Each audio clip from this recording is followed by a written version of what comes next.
లోక రక్షకుడు యేసుక్రీస్తు త్యాగానికి ప్రతీకగా జరుపుకునే గుడ్ ఫ్రైడే వేడుకలు నరసరావుపేట పట్టణంలో అత్యంత భక్తి శ్రద్ధలతో నిర్వహించబడ్డాయి. పట్టణంలోని 5వ వార్డు క్రిస్టియన్ పాలెం నందు క్రైస్తవ సోదరులు చేపట్టిన సిలువ యాత్రలో నరసరావుపేట శాసనసభ్యులు డాక్టర్ చదలవాడ అరవింద్ బాబు పాల్గొని తలపై ముల్లె కిరీటాన్ని ధరించి భుజంపై సిలువను మోసి తన భక్తి ప్రవృత్తులను చాటుకున్నారు.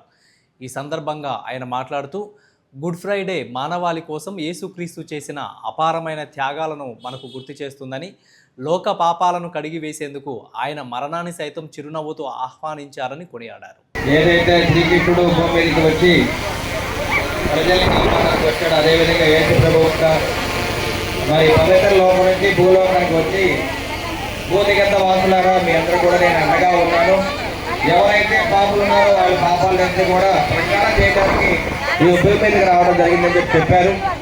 అటువంటి గొప్ప మహా వ్యక్తిని మనకున్న యూదు రాజులందరూ కూడా ఎన్నో ఇబ్బందులు పెట్టి ప్రజలందరూ కూడా ఆయన పక్షానే ఉన్నారని చెప్పి ఆయన ఇబ్బంది పెట్టడం జరిగింది. అదేవిధంగా వైద్య సేవలు కూడా లెప్రసీ ఉన్న వాళ్ళకి, గుర్తువ్యాధి ఉన్న వాళ్ళకి అందరూ కూడా దగ్గరుండి సేవలు చేస్తుంటే కొన్ని లక్షల మంది ఆయన చుట్టూ తిరుగుతూ ఉండేవాళ్ళు. ఇది ఓర్చుకోలేని రాజులు ఆ రోజు ఆయన్ని సిలువ వేయడం జరిగింది.